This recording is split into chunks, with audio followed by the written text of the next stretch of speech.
Ask मुफ्ती तारिक मसूद। बिस्मिल्लाहिर्रहमानिर्रहीम। जी पहला सवाल पूछा है जी आजिज़ अब्बासी ने वाह कैंट से कि ईजी पैसा ट्रांसफ़र करने पर कटौती के पैसे कस्टमर से लेना। ईजी पैसा और जैज़ कैश में, जैज़ कैश मोबाइल अकाउंट है जिसके ज़रिए रकम ट्रांसफ़र की जाती है। जो पैसे भेजता है इस पर कटौती नहीं होती और जो रकम वसूल करता है उस पर कटौती होती है। मसलन 5,000 रुपये पर 100 रुपये। हम दुकानदार ये करते हैं कि कस्टमर से अपने अकाउंट पर पैसे भिजवाते हैं, अच्छा, और जो कटौती हम पर आनी होती है वो इससे ले लेते हैं।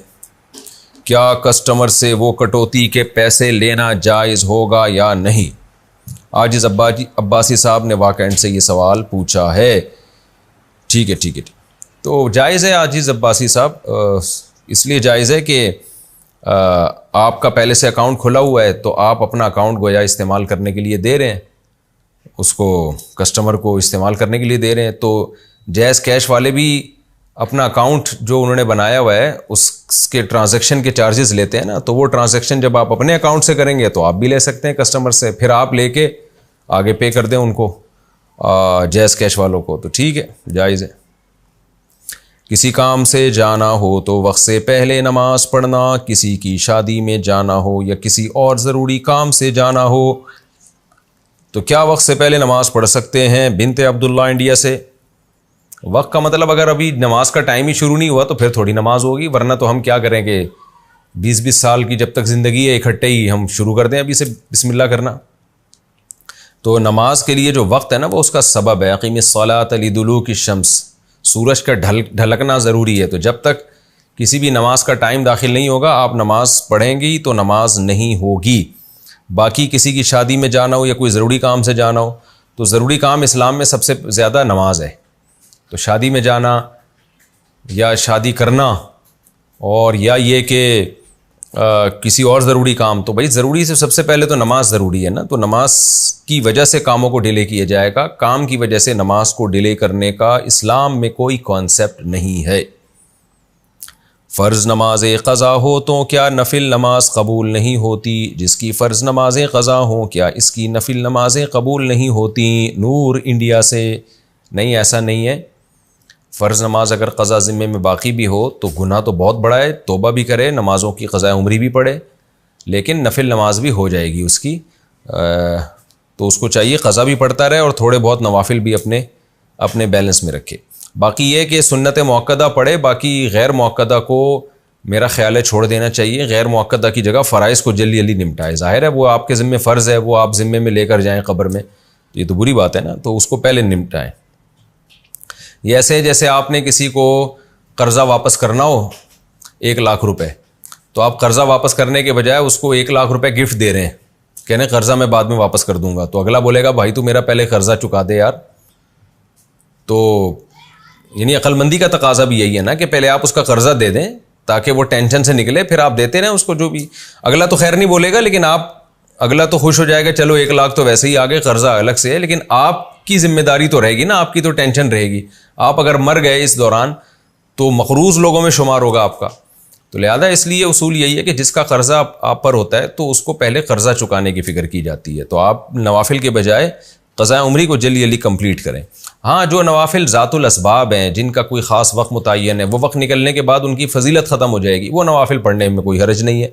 जैसे इशराक़ है, अवाबीन है, तहज्जुद है, तो इनमें कुछ न कुछ नफल भी पढ़ने चाहिए क्योंकि इनका टाइम निकलने के बाद फिर इनकी फजीलत ख़त्म हो जाती है।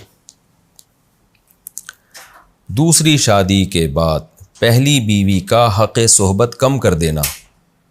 मेरे शौहर ने 2 शादियां कर रखी हैं, मैं इनकी पहली ज़ौजा हूँ।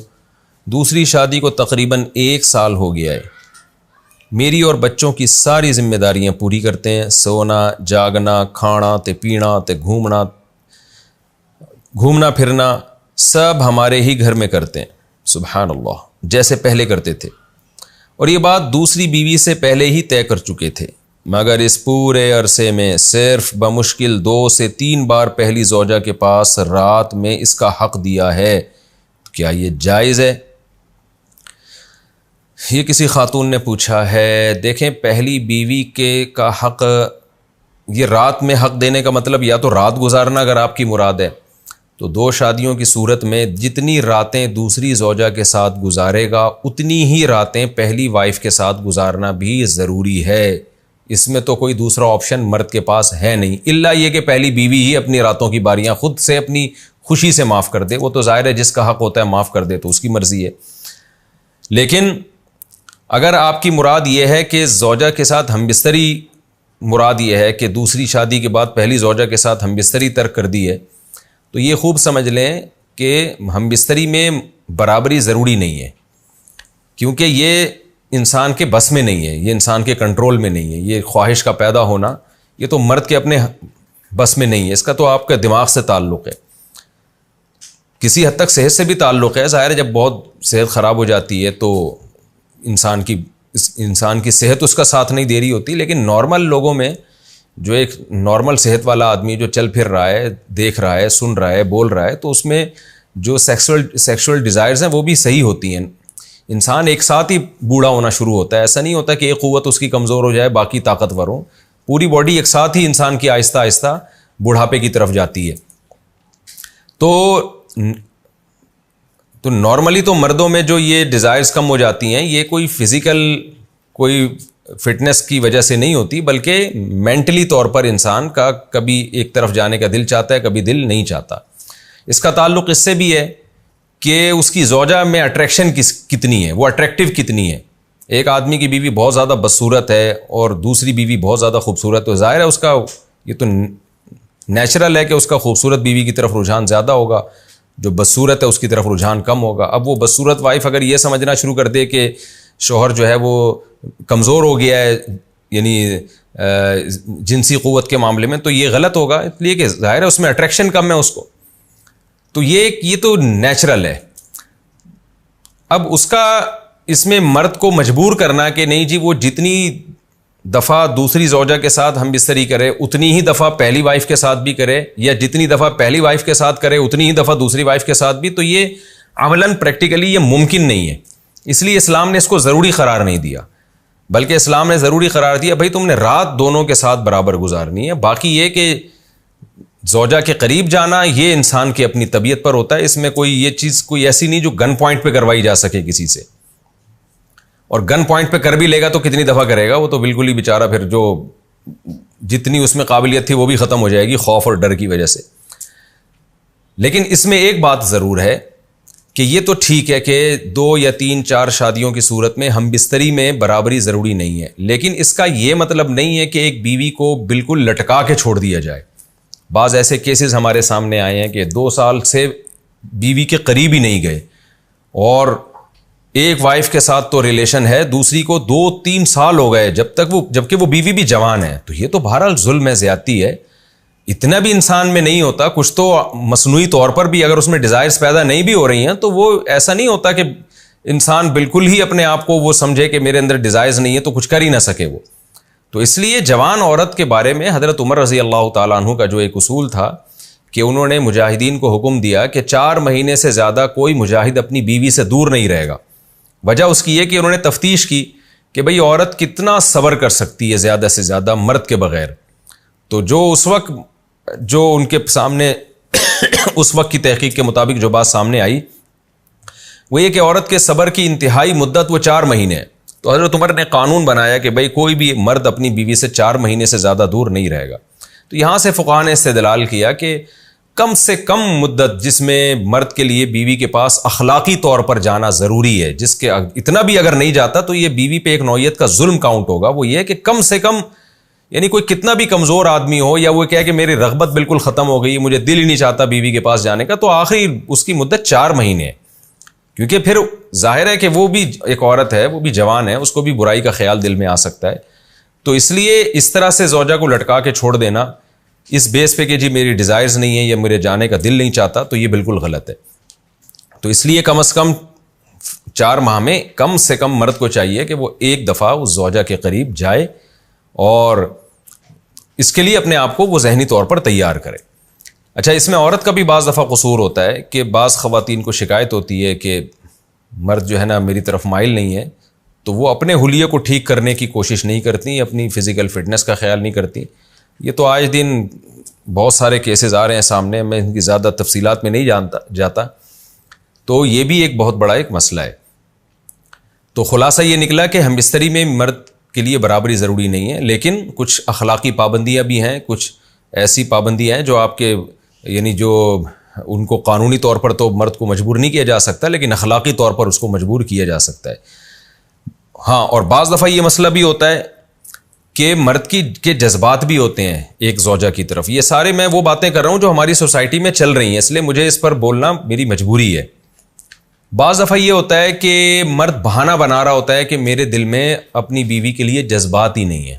असल में हुआ ये होता है कि वो दूसरी वाली ने उसको पूरा निचोड़ लिया होता है और वो इतना ज़्यादा उसकी तरफ माइल होता है कि पहली की तरफ मैलान के बावजूद भी उसके करीब नहीं जा रहा होता, और वो सारे जज्बात उसके दूसरी के लिए या तीसरी के लिए या पहली के लिए होते हैं, दूसरी को लटका दिया होता है। तो ये बहरहाल जुल्म है, ज़्यादती है, ये गलत है। ये जो पहले वाली सूरत हाल मैंने बयान किया ना कि कम से कम 4 माह में एक दफ़ा तो जाए ज़ौजा के पास, ये तो उस मर्द के लिए जिसके दिल में जज्बात ही पैदा नहीं हो रहे एक वाइफ के लिए, उसकी शक्ल सूरत की वजह से या उसमें कोई बीमारी है।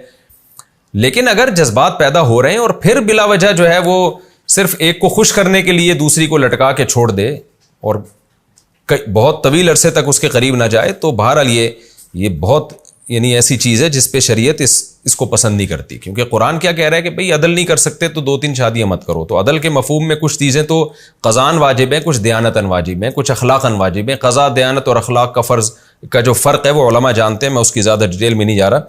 बहरहाल मर्द की ये जिम्मेदारी है कि इस तरह से शादी के बाद ज़ौजा को लटका के छोड़ देना और सिर्फ उसको तफरीहात में घुमाना फिराना, इन चीज़ों का ख्याल करना, ये ठीक नहीं है।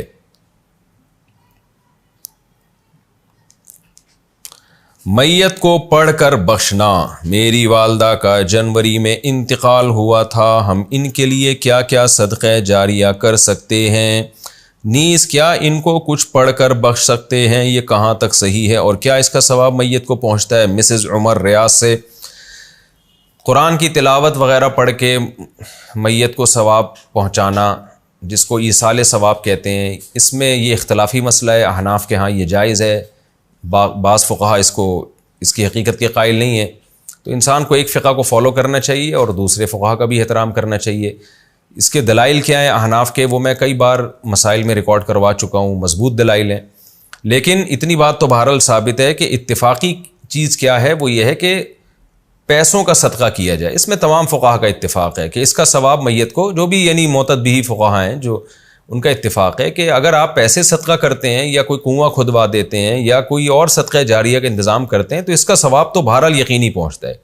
और हदीस में भी ये चीज़ मनसूस है। नबी सल्लल्लाहु अलैहि वसल्लम से एक सहाबी ने पूछा, मैं अपनी माँ की तरफ से सदका करना चाहती हूँ। अफ़ा अतसद्दक़ु अन्हा इन्न उम्मी तुवफ़ियत अन्नी, मेरी माँ का इंतकाल हो गया है, अफ़ा अतसद्दक़ु अन्हा, क्या मैं उनकी तरफ से सदका करूँ? आपने फरमाया हाँ। तो इसलिए ज़्यादा फोकस जिस चीज़ को करना चाहिए वो है पैसे सदका करें अपनी वालदा के लिए, और कोई मदरसा बना दें, मस्जिद बना दें, या मस्जिद में ताउन कर दें, या मदरसे में ताउन कर दें, या यतीम खाने में ताउन कर दें। इस तरह से कोई भी सदका जारिया हो या वैसे ही कोई सदका किसी गरीब की मदद, और दिल में नीयत कर लें कि इसका सवाब मेरी वालदा को पहुँचे, तो ये इंशाअल्लाह आपकी वालदा को सवाब पहुँचेगा। मैं भी दिल से दुआ करता हूँ अल्लाह ताला आपकी वालदा की मग़फ़िरत फ़रमाए और उनके दर्जात को बुलंद करे। गलत मसला की बिना पर तलाक का कह दिया तो क्या तलाक हो जाएगी? मियाँ बीवी के दरमियान झगड़ा हो जाए, जब मामला ठंडा हुआ तो शौहर ने यूट्यूब पर इसका मसला सर्च किया कि इससे तलाक हो गई कि नहीं हुई। इस दौरान बीवी आकर पूछती है कि क्या तलाक हो गई? शौहर को लगता था कि तलाक हो गई है क्योंकि उसने यूट्यूब पे इसी तरह सुना था, तो इसने कह दिया कि हाँ जी तलाक हो गई है। बाद में पता चला कि मसला गलत सुना था, तलाक नहीं हुई, तो क्या इससे तलाक हो जाएगी या नहीं? अहमद हुसैन इंडिया से। देखें, उसूली तौर पर तो मसला ये है कि जब किसी शख्स ने अपनी बीवी को ये कहा कि मैं तुम्हें तलाक दे चुका हूँ या हमारी और तुम्हारी तलाक हो चुकी है, तो अगरचे ये मर्द झूठ बोल रहा है और हकीकत में इसने तलाक नहीं दी, फिर भी क़ज़ाअन तलाक हो जाती है। क़ज़ाअन का मतलब ये है कि अल्लाह और बंदे का जो शौहर का मामला है वो तो अलग है, लेकिन बीवी को तो नहीं पता कि सच बोल रहा है कि झूठ बोल रहा है। तो इक़रार तलाक में औरत यही समझेगी कि ये सच बोल रहा है, इसने दे दी है, क्योंकि ऐसे तो कितने लोग होंगे बोलने, यानी बीवी को कहेंगे मैंने तलाक दे दी, बाद में मुकर जाएंगे मैंने नहीं दी। तो तलाक के इकरार से भी तलाक वाक़ हो जाती है। एक आदमी ने नहीं दी लेकिन झूठा इकरार किया कि हाँ मैं दे चुका हूं, तो औरत यही समझेगी कि तलाक वाक़ हो गई है, लिहाजा उसके लिए फिर उसके साथ रहना जायज़ नहीं है, अगर 3 तलाक़ें हैं या 1 तलाक़ बाइन है। लेकिन आपकी जो कंडीशन है ना, इसमें शौहर के बारे में एक वाज़ेह बात मौजूद है कि उससे गलत फहमी में उसने ये कहा है। यानी उसने यूट्यूब पे एक मसला सुना और वो समझा कि मैंने जो अल्फाज बोले थे इससे तलाक हो गई है, तो इस बेस पर उसने बीवी को कहा कि हाँ हाँ हो गई है। तो यहां पर तलाक वाक़ नहीं होगी अगर वो बीवी को मुतमईन कर दे। बीवी को पता है कि भाई मेरे शौहर ने तलाक का इकरार जो किया है वो इस गलत फहमी की बेस पे किया है, तो फिर ऐसी सूरत में इंशाअल्लाह तलाक वाक़ नहीं होगी और औरत के लिए उसके साथ रहना जायज़ है, बशर्ते कि शौहर बता दे। यानी औरत को क़राइन से, वाज़ेह क़राइन से पता चल जाए कि मेरा मियाँ सच कह रहा है कि इसने ये मसला सुना था, इसकी बेस पे इसने कहा था, तो फिर तलाक वाक़ नहीं होगी। मजाक में कहा कि मैं बीवी को छोड़ चुका हूं तो तलाक का हुक्म। किसी दोस्त ने पूछा कि क्या तुम्हारी शादी हो गई? शौहर ने कहा कि शादी करके छोड़ भी दी और अब दूसरी करने वाला हूं। इसने मजाक में ये बोला, तो इससे तलाक का क्या हुक्म है? अहमद हुसैन इंडिया से। यहां 2 मसले अलग अलग हैं। एक तो है तलाक का इकरार करना और दूसरा है लफ्ज़ छोड़ दिया। तो उसूली तौर पर मैंने अभी ये मसला बयान किया आपके सामने कि अगर कोई शख्स ये इकरार कर लेता है कि मैं बीवी को तलाक दे चुका हूँ, ये इकरार कर लेता है, तो अगरचे उसने नहीं भी दी हो, बीवी को जब पता चलेगा तो बीवी यही समझेगी कि ये वाकई दे चुका है, यानी उसके लिए उसके साथ रहना जायज़ नहीं है। फिर शौहर ये कह कि मैं मजाक कर रहा था, मैं झूठ बोल रहा था, ये नहीं होगा। लेकिन अगर शौहर ने यह कहा कि मैं तलाक दे चुका हूं और शौहर को पता है कि मैं झूठ बोल रहा हूं 100%, तो फिर शौहर के लिए जायज है कि वो इस बात को छुपा ले बीवी से, क्योंकि शौहर को तो पता है कि मैंने झूठ बोला है, मैंने सच नहीं बोला।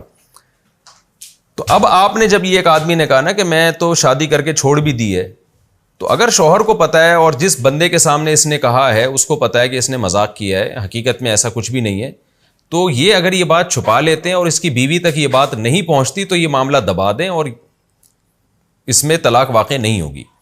लेकिन अगर इसकी बीवी को पता चल गया और सही यानी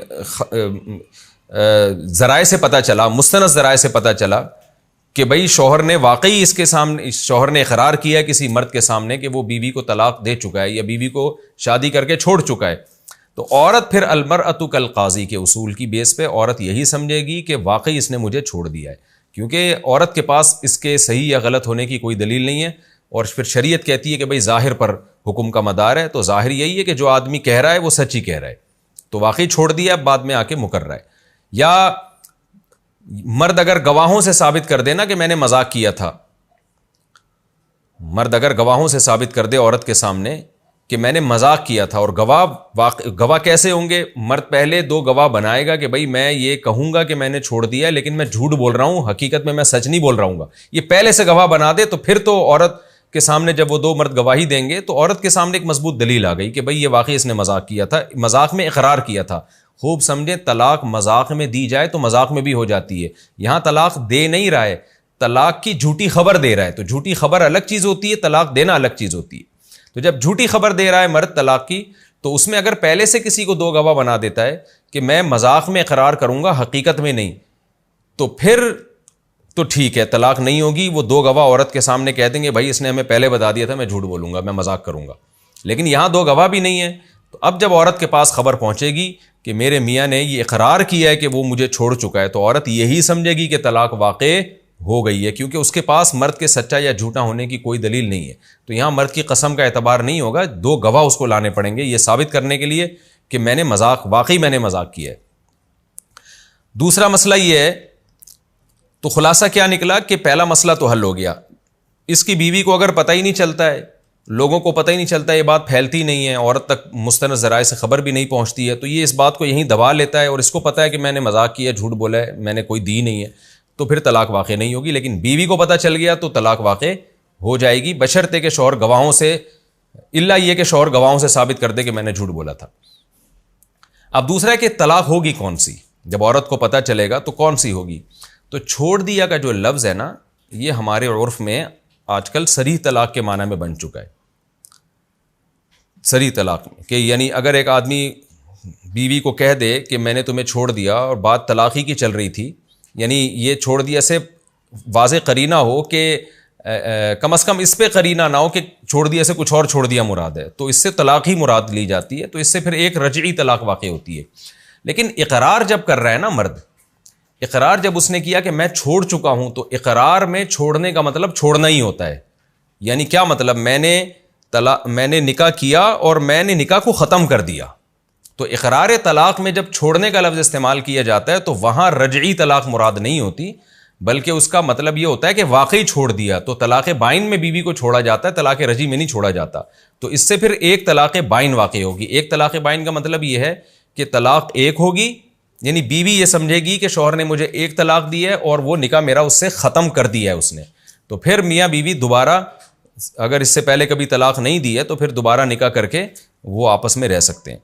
तो मैं दोबारा खुलासा पेश कर देता हूँ कि जब इसकी बीवी को पता चलेगा कि मेरे मियाँ ने ऐसे अल्फाज इस्तेमाल किए हैं और शौहर के पास इस बात के गवाह भी नहीं है कि मैंने झूठ बोला या मैंने मजाक किया, तो बीवी यही समझेगी कि एक तलाक़ बाइन वाक़ई हो चुकी है और बीवी के लिए फिर इस शौहर के साथ रहना जायज़ नहीं होगा। फिर दोनों एक दूसरे पर हलाल उसी सूरत में होंगे कि नए महर के साथ दोबारा निकाह करें और आइंदा मर्द को 2 तलाक़ों का इख्तियार होगा। और अगर बीवी तक ये खबर पहुंचती नहीं है, लोगों में खबर मशहूर भी नहीं होती, फिर मर्द को पता है मैंने मजाक किया था, तो मर्द इस बात को दबा सकता है और वो उसका और अल्लाह का मामला है, फिर तजदीद निकाह की ज़रूरत नहीं है। शौहर की इजाज़त के बग़ैर उम्रा करना। एक औरत शादीशुदा नौजवान है जिसके बच्चे भी नहीं हैं, वो उम्रा करने के लिए जाना चाहती है। इसका खावंद कहता है कि 3 महीने के बाद इकट्ठे जाएंगे, लेकिन वो अपने मामू और मामू की बेटियों के साथ उम्रा करने के लिए जाना चाहती है। क्या वो बग़ैर खावंद के उम्रा करने के लिए जा सकती है, जबकि इसका खावंद इसके अकेले जाने से राज़ी नहीं है। मोहम्मद शहज़ाद मक्का मुकर्रमा से। जनाब मोहम्मद शहज़ाद साहब, बीवी अपने शौहर की इजाज़त के बग़ैर उम्रे का सफ़र नहीं कर सकती, क्योंकि उम्रा फ़र्ज़ वाजिब नहीं है, सुन्नत है और इसमें शौहर के का नुकसान भी है। शौहर को तहफ़्फ़ुज़ात भी बाज़ दफ़ा होते हैं। बाज़ दफ़ा ये भी हो सकता है कि शौहर की खिदमत में भी हरज वाक़ होगा, तो नफली उम्रे के लिए शौहर की इजाज़त के बग़ैर नहीं जा सकती। और इतना अच्छा मियाँ जो कह रहा है कि मैं आपको थोड़े दिनों बाद आपको अपने साथ लेके जाऊंगा, तो औरत को तो अपने मियाँ को खुश करना चाहिए कि मामू एक तरफ रखूंगी मैं, ठीक है मामू का अपना रिश्ता है, लेकिन आपके साथ तो भाई मियाँ तो मियाँ होता है यार।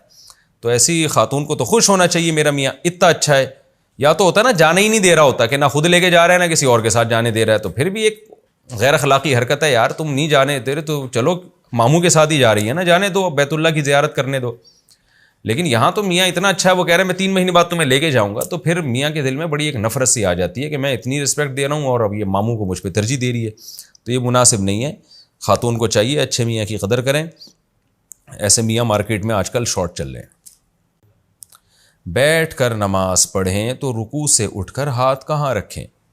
कोई आदमी उज़र की वजह से बैठ कर नमाज पढ़े तो वो रुकू से उठकर अपने दोनों हाथ कहाँ रखे, ज़ानों पर रखे या नीचे छोड़ दे। जैन साहब इंडिया से। देखें, जब रुकू से उठकर दोनों हाथ अपने घुटनों पर ऐसे रखे कि उंगलियों के जो पोरे हैं वो घुटने तक पहुँच रहे हो, यानी ज़ानों पे रखे, रान पे रखे, और रान पे ऐसे रखे कि उंगलियों का किनारा ये घुटनों तक पहुँच रहा हो, घुटने नहीं पकड़े। इस तरीके से घुटने पकड़ने का हुक्म रुकू में है। ऑनलाइन ऐप से पैसे ट्रांसफ़र करने का हुक्म। मीज़ान बैंक ऐप से पैसे ट्रांसफ़र करते वक्त आजकल चार्जेस काटे जाते हैं और ये चार्जेस पैसे बढ़ने के साथ साथ बढ़ते रहते हैं। क्या इस ऐप से ट्रांजैक्शन करना जायज़ है? ज़ुबैर अहमद इस्लामाबाद से। जायज़ है। क्या बीमार बीवी का ख़र्चा शौहर के ज़िम्मे है? अगर बीवी बीमार हो जाए तो क्या इसके इलाज का ख़र्चा शौहर के ज़िम्मे है या नहीं? शहाब इजहार अमरीका से। जनाब शहाब इजहार, मसला ये है कि इंसान पर इलाज शरअन वाजिब नहीं है, एहतियात वाजिब है। मिसाल के तौर पर अगर आपको बुखार हो गया तो अक्लमंदी का तकाजा यही है कि आप 2 गोली पैनाडोल खा लें, तमीज़ से आपकी ज़िंदगी गुजर जाएगी, ख़र्चा भी कोई ज़्यादा नहीं होगा। लेकिन अगर कोई नहीं खाता, वो कहता है नहीं मैं एहतियात करूँगा, बस ठंडे पानी से बचूँगा और सर्दी से बचाऊँगा अपने आप को, और गोली नहीं खाता, तो उसको शरन गुनहगार नहीं कहा जा सकता। तो इलाज इंसान पर अपना भी वाजिब नहीं है तो बीवी का भी वाजिब नहीं है। जब अपना लाजिम नहीं है तो दूसरे का कहाँ से लाजिम हो गया। तो ये कानूनी मसला तो यही है। लेकिन मियाँ बीवी का जो रिश्ता है ना, शरीयत ही ने हमें बताया है कि वो कानून के दायरे में रह के नहीं चलता, वो अखलाकियात की बेस पे चलता है। कानूनन तो बहुत सी चीज़ें औरत पे भी लाजिम नहीं है, और औरत पे कानूनन लाजिम नहीं है कि वो शौहर के अम्मा की खिदमत करे, शौहर के अब्बा की खिदमत करे, कानूनन तो लाजिम नहीं है ना, लेकिन अखलाकन लाजिम है। इसकी मिसाल ऐसे, आप जब बस में सफ़र करते हैं, कोई बूढ़ा बेचारा खड़ा हुआ हो और आप बैठे हुए हों और उसकी टांगें काँप रही हों बेचारे की, ये रशा हो, तो कानूनन तो लाजिम नहीं है कि आप खड़े होकर उसको जगह दें, इसलिए कि सीट तो आपने अपने लिए ली है ये। लेकिन अखलाकी जिम्मेदारी क्या है यार, 10-15 मिनट का सफ़र है, तुम इस बूढ़े का ख्याल करो, इसको बिठा दो, तुम वैसे ही चले जाओ। गली महल्ले में आपको कोई बूढ़ा नज़र आता है, सामान उठा के लेके जा रहा है, या बूढ़ी खातून बेचारी बोझ उठा के ले जा रही है, वो आपकी पड़ोसी हैं, आपकी गली महल्ले में, तो कानूनन तो आप पर लाजिम नहीं है कि आप उसका सामान उठा के घर तक रखो। अगर आप नहीं रखोगे, कोई भी आपके खिलाफ केस भी नहीं कर सकता, कोई कानून अदालत में भी नहीं कोई जा सकता कि जी इसने बूढ़े की मदद क्यों नहीं की। लेकिन अखलाकी जिम्मेदारी क्या है? अखलाकी ये है कि यार कोई इंसानियत का तकाजा है कि आप इसको उठाएं और लेके जाएं इसके सामान को, इस बूढ़े की पर तरस खाएं या खातून पे तरस खाएं आप। तो मियाँ बीवी का रिश्ता भी कानून की बेस पे नहीं चलता, अखलाकियात की बेस पे चलता है। वरना कानूनन तो बहुत सी पाबंदी औरत पे भी नहीं है, बहुत सी मर्द पे भी नहीं है। तो ऐसे तो आपस में जो है ना एक वो अजीब सा वो एक मुसीबत बन जाएगी। तो मियाँ बीवी के लिए जो लॉ शरीयत ने बयान किया है वो उस वक्त काम आता है जब उनमें इख्तलाफ हो रहा हो और तलाक तक नौबत पहुँच रही हो। फिर ये कहा जाता है भाई आप पर ये कानूनन लाजिम नहीं है तो आप इससे ज़्यादा का शौहर से मुतालबा ना करें, और बीवी पर यह कानूनन लाजिम नहीं है तो आप बीवी से मुतालबा ना करें, ताकि दोनों कमबख्त इकट्ठे ज़िंदगी गुजार लें बच्चों की खातिर। लेकिन नॉर्मल लाइफ में लॉ का हवाला पेश नहीं किया जाता, कानून का हवाला पेश नहीं किया जाता, क्योंकि ये राब्ते का कानून है। राब्ते का मतलब आपस की मोहब्बत का कानून। तो उस मोहब्बत का जो कानून है उसमें जैसे अपने लिए इंसान इलाज करता है, आपको बुखार हो गया, ठीक है पैनाडोल की गोली खाना आप पे फ़र्ज़ नहीं है, लेकिन खाओगे नहीं खाओगे तो अब्बा 2 थप्पड़ लगाते हैं कि भाई खा ले, तू क्यों तड़प रहा है, हमें भी मुसीबत में डाला हुआ है तूने।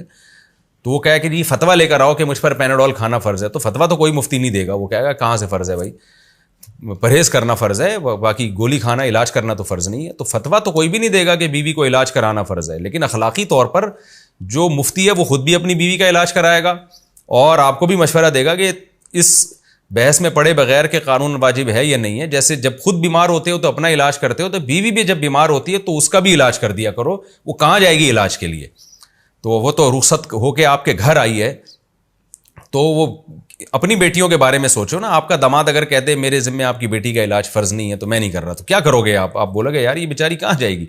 तो इसी तरह दूसरे की बेटी आपके घर में आई है तो उसका भी आप ख्याल करो, और अखलाकी ज़िम्मेदारी अपनी पूरी करनी चाहिए, मर्द को उसका इलाज करना चाहिए। हाँ ये बात ज़रूर है कि चूँकि कानूनन मर्द पे फ़र्ज़ नहीं है और अखलाकन फ़र्ज़ है, तो ये अखलाकन उस वक्त फ़र्ज़ है कि जब बीवी के पास अपने इलाज के पैसे खुद ना हों। अगर औरत को बाप से विरासत मिली है या उसकी कोई इनकम है, जॉब कर रही है, या कहीं से भी उसके पास पैसे हैं, तो फिर मर्द पर अखलाकन भी वाजिब नहीं है कि वो बीवी का इलाज कराए, क्योंकि हर इंसान पर इलाज सबसे पहले अपने पैसों से वाजिब होता है। नान नफ़का तो बहरहाल शौहर पर वाजिब है, चाहे औरत करोड़पति क्यों ना हो। नान नफ़का, गैस बिजली का बिल, घर का फर्नीचर और आटा दाल राशन अंडे पराठे, ये सारी चीज़ें तो मर्द पे ही लाजिम है, चाहे औरत गरीब हो या मालदार हो, इससे कोई फ़र्क नहीं पड़ता। लेकिन इलाज अगर औरत के पास अपना पैसा है तो फिर मर्द पर अखलाकन भी ये लाजिम नहीं है कि वो उसका इलाज अपने पैसों से करे। करा दे तो बहुत अच्छी बात है, एहसान होगा, जितना एहसान करेगा उतना रिश्ता मजबूत होगा और अल्लाह भी खुश होगा। आहसिन कमा अहसन अल्लाहु इलैक, अल्लाह ने कहा ना कि तुम भी लोगों के साथ अच्छा सलूक करो जैसे अल्लाह ने तुम्हारे साथ अच्छा सलूक किया है। तो मर्द अगर कर दे तो अच्छी बात है, लेकिन औरत अगर मालदार हो तो फिर मर्द पर अखलाकी पाबंदी भी नहीं है, करेगा तो एहसान का सवाब मिलेगा इंशाअल्लाह। अच्छा भाई, बच्चा गोद दे दिया तो विरासत किससे मिलेगी? हमारे बड़े भाई को हमारे छोटे दादा ने गोद ले रखा है। छोटे दादा, अच्छा, हमारे बड़े भाई को हमारे छोटे दादा ने गोद ले रखा है, क्या इस भाई का हमारे अब्बू की विरासत में हिस्सा होगा या नहीं? परवेज़ आलम नेपाल से। परवेज़ आलम साहब, गोद लेने देने से विरासत के हकाम पर कोई असर नहीं पड़ता। आपका बड़ा भाई है तो आपके अब्बा का बेटा है, वो दादा का बेटा नहीं है, तो आपके अब्बा से उसको पूरी पूरी विरासत मिलेगी। दादा से आपके अब्बा को मिलेगी, आपके भाई को नहीं मिलेगी। औरत को महरम ना मिले तो हज का क्या हुक्म है? औरत के पास हज करने के पैसे हैं लेकिन महरम नहीं है, तो क्या इसके ज़िम्मे हज फ़र्ज़ होगा या हज बदल करवाना होगा? नूर मोहम्मद मक्का मुकर्रमा से। बहुत इंपॉर्टेंट सवाल है। देखें, औरत पर हज फ़र्ज़ होने के लिए महरम का इंतज़ाम ज़रूरी नहीं है, पैसों का इंतज़ाम ज़रूरी है। जब हज की दरख्वास्तें जा रही हों, अगर किसी औरत के पास इतना पैसा या इतना गोल्ड या ऐसी प्रॉपर्टी जो इस्तेमाल में ना हो, ये अगर औरत के पास आ गई जिसे बेच के वो हज की दरख्वास्त जमा करा सकती है, तो उस पे हज फ़र्ज़ हो गया। अब हज तो फ़र्ज़ हो गया लेकिन फ़ौरी अदायगी ज़रूरी नहीं है जब तक महरम का इंतज़ाम नहीं हो जाता। अब महरम का इंतज़ाम है और फिर हज डिले करती है तो गलत होगा, लेकिन अगर महरम का इंतज़ाम ही नहीं है तो डिले कर सकती है, डिले करने में कोई हरज नहीं है। तो हज की फ़र्जियत के लिए महरम का होना ज़रूरी नहीं है, पैसों का होना इतने के यहाँ से जाके वहाँ से होकर आ जाए और अपने बच्चों का भी पीछे वो इंतज़ाम करके जाए कोई, ये सब चीज़ों का इंतज़ाम का होना ज़रूरी है।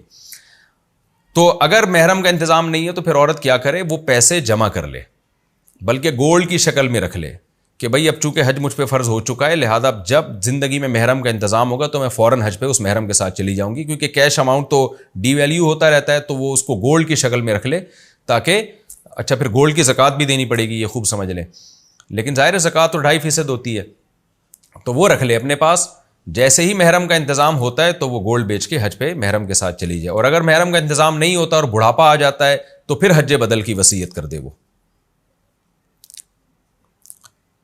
दुकान या घर के एडवांस पैसे लेने का हुक्म। दुकान या घर का एडवांस लेना कैसा है? शान इस्लामाबाद से।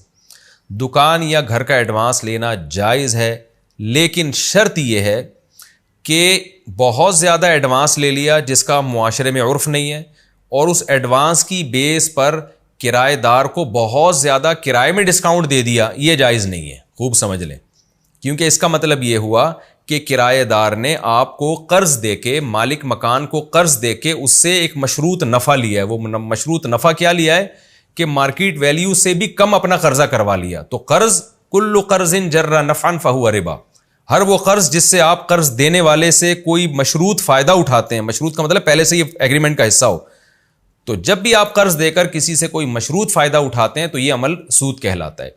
तो इसका मतलब क्या हुआ कि मिसाल के तौर पर एक मकान का नॉर्मली 6 महीने का किराया एडवांस होता है या दुकानों का। अब एक जगह का किराया 30,000 है, तो 6 महीनों का किराया हो गया 1,80,000।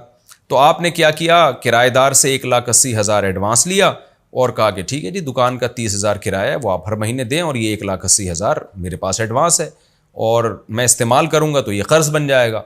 जब आप दुकान छोड़ के जाएंगे तो मैं दे दूंगा आपको वापस। यहाँ तक तो ठीक है। होता क्या है कि एडवांस 1,80,000 बनता था, आपने क्या कर दिया कि वो 10 लाख कर दिया एडवांस, कि 10 लाख एडवांस दो। अगला कहता है 10 लाख एडवांस मैं तुम्हें दूंगा तो मुझे क्या सहूलत दोगे? आप कहते हो 30,000 के बजाय किराया 5,000 हो जाएगा, तो ये गलत है। इसलिए कि आप जो इसको इतनी ज़्यादा सहूलत दे रहे हैं उस कर्ज के बदले में दे रहे हैं, तो कर्ज के बदले में किसी को इतनी ज़्यादा सहूलत देना, एक मशरूत सहूलत, पहले से एग्रीमेंट का हिस्सा है ये, तो ये भी रिबा ही के हुक्म में, इसमें शुबह रिबा है। और यानी सूद के जो बाब है ना, उसमें शिबह रिबा भी हराम है और यानी सूद की मुशाबहत भी हराम है। सूद का जिस मामले में शायबा होगा वो भी हराम है और सूद भी हराम है। तो यहाँ शिबह रिबा की वजह से ये मामला भी नाजायज़ है। तो थोड़ा बहुत किराया ऊपर नीचे तो हो सकता है, थोड़ा बहुत एडवांस भी ऊपर नीचे हो सकता है, लेकिन इतना वाज़े फ़र्क, बहुत ज़्यादा एडवांस लेके किराए में बहुत ज़्यादा कमी कर देना, ये जायज़ नहीं है। मीज़ान बैंक से कर्ज़ लेना क्या जायज़ है? क्या मीज़ान बैंक से कर्ज़ लेना जायज़ है? असद साहब KPK से। जनाब मीज़ान बैंक कर्ज देता नहीं है, वो बेशक डॉक्यूमेंट में उसको लोन या कर्ज लिख देगा मगर हकीकत में वो कर्ज नहीं होता। आप जाएं मीज़ान बैंक वालों से पता करें, वो कहें हमारे पास कोई कर्जे वर्जे का कोई सेटअप है ही नहीं, वो बिज़नेस करते हैं। आपको वो पैसा चाहिए, वो कहेंगे भाई आप जाएंगे ना, बोलेंगे मुझे कर्ज चाहिए, कहेंगे क्यों चाहिए, आप कहेंगे मैंने मकान बनाने करें, हम आपको मकान ख़रीद के दे देते हैं और हमारी उस मकान में शिरकत होगी, इतने पैसे आपको देने पड़ेंगे, इतने हम दे देंगे, फिर आपसे किराया भी लेते रहेंगे और मकान के यूनिट आपको बेचते भी रहेंगे। तो इस तरह से वो करते हैं। गाड़ी खरीदनी है तो गाड़ी में भी इसी तरह कर रहे होते हैं। तो लोन वोन मीज़ान बैंक देता नहीं है, तभी तो ये सूद नहीं है कि सूद को शुरू ही लोन से होता है। अच्छा भाई, साल के दौरान नकदी ख़त्म हो गई तो ज़कात का हुक्म। अगर किसी के पास साल के शुरू में 2 तोले सोना हो और कुछ नकदी हो, लेकिन साल के दरमियान में इसके पास नकदी बिल्कुल सिफर हो गई, अब अगर दोबारा साहिब निसाब बनेगा तो इस पर ज़कात आएगी या नहीं? फैयाज़ DI खान से देखें, दरमियान में जब बिल्कुल ज़ीरो हो गया ना, तो जब दोबारा साहिब निसाब बनेगा तो फिर वो तारीख़ इस्लामी नोट कर ले, उसके बाद जब प्रॉपर पूरा साल गुजरेगा तो फिर उस तारीख़ को ज़कात दे। मिसाल के तौर पर एक आदमी फस मुहर्रम को साहिब निसाब बना तो अब उस पर ज़कात वाजिब थी अगले साल फस मुहर्रम को, लेकिन दरमियान में रमज़ान में वो ज़ीरो हो गया तो अब वो फस मुहर्रम वाली उसकी तारीख़ ख़त्म हो गई। अब अगले साल फस मुहर्रम को वो ज़कात लाजिम नहीं होगी, बल्कि अब जब दोबारा साहिब निसाब बनेगा उसको चाहिए वो डेट नोट कर ले। मिसाल के तौर पर दोबारा 15 शव्वाल को उसके पास पैसे आ गए, साहिब निसाब के बकदर पैसे आ गए, तो अब वो अगले साल 15 शव्वाल को ज़कात देगा, बशर्ते के दरमियान में दोबारा सिफर ना हुआ। मज़ारों पर नज़र मानना कैसा है? क्या ख़बर पर मज़ार बनाना और मज़ार के नाम पर नज़र मानना और पेश करना जायज़ है? मोहम्मद फ़ाज़िल कराची से। बिल्कुल हराम, कबीरा गुनाह है। अगर मज़ार पर मन्नतें मानने की कोई भी ज़र्रा बराबर भी शरई गुंजाइश होती तो नबी की रोज़े अथर पे सहाबा कराम मन्नतें मानते, हज़रत अबू बकर की कब्र पे सहाबा कराम मन्नतें मानते। तो ये सब गलत है, हराम है, कबीरा गुनाह है। और मज़ार बनाना भी जायज़ नहीं है कब्र के ऊपर। आप सल्लल्लाहु अलैहि वसल्लम ने हज़रत अली को हुक्म दिया, सही हदीस है, कि मदीना में कोई एक कब्र भी एक बालिश से ऊँची नज़र आए उसको गिरा के एक बालिश कर दो। और नहान तजसीसिल क़ुबूर, आप सल्लल्लाहु अलैहि वसल्लम की सही हदीस है, आपने कब्रों को पक्का करने से भी मना किया। तो सब हराम चीज़ें, इससे इज्तिनाब लाजिम है, वरना गुनाह होगा सख्त। किसी खातून को मेंसेस आते हैं, 10 दिन बाद दोबारा से स्पॉटिंग शुरू हो गई, इसका हुक्म? मुझे 10 दिन पीरियड्स रहे, इसके बाद मैंने नमाज शुरू कर दी, इसके बाद फिर कुछ दिन तक स्पॉटिंग होती रही, अब 14वें रोज़ फिर खून शुरू हो गया है, इस सूरत में नमाज का क्या हुक्म होगा? मिसेज़ असलम लाहौर से। देखें, एक मसला समझ लें तमाम ख़वातीन, ये बहुत सारी ख़वातीन के साथ मसाइल हैं कि 10 दिन मेंसेस आ रहे हैं, 10 दिन से ज़्यादा आ रहे हैं, फिर 13वें दिन खून दोबारा शुरू हो गया, मेंसेस आके बंद हुए, 2 दिन के बाद दोबारा स्पॉटिंग शुरू हो गई। तो अगरचे थोड़ा सा हया के ख़िलाफ़ है मसला, लेकिन इसमें बहुत ज़्यादा ख़वातीन मुब्तला हैं। तो इस मसले को खूब अच्छी तरह समझें कि अगर किसी औरत को पहली दफ़ा खून आया है ना, जो बालिग हुई है, तो 10 दिन तक खून आएगा तो 10 के 10 दिन ही हैज़ समझे जाएंगे। 10 दिन के बाद जो खून आएगा वो हैज़ में काउंट नहीं होगा, क्योंकि हैज़ ज़्यादा से ज़्यादा 10 दिन तक होता है, 10 दिन के से ज़्यादा हैज़ नहीं होता, वो हैज़ में काउंट नहीं होता। उसको इस्तिहाज़ा कहेंगे या कोई बीमारी कहेंगे, कुछ भी कहेंगे, नमाजें उसमें पढ़नी पड़ेंगी। तो 10 दिन तक जब भी किसी खातून को खून आए ना तो वह हैज़ है, बशर्ते के पहली दफ़ा आ रहा हो। और अगर फर्स्ट टाइम नहीं है, जैसे आम तौर पर बालिग हुए हुए साल हो गया, 2 साल हो गया, तो अब अगर किसी खातून को 10 दिन या उससे ज़्यादा हैज़, 10 दिन नहीं, 10 दिन से ज़्यादा, 10 दिन तक आया है तो 10 दिन हैज़ समझा जाएगा। 10 दिन से भी ज़्यादा हो गया ना, तो फिर ये देखा जाएगा इस खातून को इससे पहले वाले महीने में कितनी दफ़ा, कितने दिन तक ब्लीडिंग हुई थी। तो जितने दिन तक ब्लीडिंग हुई थी वो हैज़ के समझे जाएंगे, और उससे ज़्यादा जितने भी दिन जो ब्लीडिंग होती रही है वो इस्तिहाज़ा के समझे जाएंगे। उसमें जो नमाज़ें क़ज़ा की हैं वो पढ़नी पड़ेंगी। मिसाल के तौर पर एक ख़ातून है, उनको मेंसेस आए, जैसे ये इस खातून ने मसला पूछा है, इन्हीं की बात कर लेते हैं। इनको 10 दिन से ज़्यादा मेंसेस आए तो ये देखेंगी कि पिछले महीने में कितने दिन ब्लीडिंग आके बंद हुई थी। पिछले महीने में अगर ये ब्लीडिंग 6 दिनों में बंद हो गई थी तो 6 दिन के बाद से जो नमाज़ें छोड़ी हैं वो 4 दिन की नमाज़ें आपको क़ज़ा करनी पड़ेंगी, और यूं ही समझा जाएगा 6 दिन हैज़ के थे और उससे जितने ऊपर दिन हुए हैं वो इस्तिहाज़ा के दिन थे। तो लिहाजा आप ये देखें कि आपको लास्ट मंथ कितने दिन तक ब्लीडिंग हुई थी, उतने दिन तक हैज़, और उससे ज़्यादा सारे क्या हैं, इस्तिहाज़ा। अब रहा ये कि 14वें दिन दोबारा ब्लीडिंग होना शुरू हो गई, तो 10 दिन के बाद जो स्पॉटिंग हुई है ना, वो भी ब्लीडिंग ही है, तो उसका कोई एतबार नहीं है, क्योंकि 10 दिन से ज़्यादा तो हैज़ हो ही नहीं सकता। अब रहा ये मसला कि 14वें दिन दोबारा खून शुरू हो गया, तो ये 14वें दिन तो प्रॉपर तरीके से ब्लीडिंग हुई है, ये हैज़ कहलाएगी या इस्तिहाज़ा कहलाएगी? तो इसके लिए एक अलग उसूल जहन में रखें तमाम ख़वातीन कि 2 दफ़ा जो मेंसेस आते हैं, उन मेंसेस के दरमियान कम से कम 15 दिन का फासला ज़रूरी है। 15 दिन के बाद जो ब्लीडिंग होगी वो हैज़ कहलाएगी, 15 दिन से पहले जो ब्लीडिंग होगी वो हैज़ नहीं कहलाएगी। तो अब ये खातून जिन्होंने मसला पूछा है वो ये देखें, चूंकि 10 दिन से ज़्यादा इनको मेंसेस हुए हैं, तो जब 10 दिन से ज़्यादा मेंसेस होते हैं तो लास्ट मंथ फॉर एग्जांपल 6 दिन में मेंसेस आके बंद हुए थे, तो 6 दिन हैज़ के और 6 दिन से ज़्यादा इस्तिहाज़ा के। अब 6 दिन से ज़्यादा जो टाइम गुजरा है, अब जो 14वें दिन दोबारा ब्लीडिंग हो रही है, तो इन 6 दिनों में और इसके दरमियान अगर 15 दिन पूरे हो रहे हैं, तो ये जो ब्लीडिंग अब नए सिरे से हुई है ये अगला हैज़ शुमार होगा। और अगर 15 डेज अभी बीच में कंप्लीट नहीं हुए तो इस ब्लीडिंग का कोई एतबार नहीं है,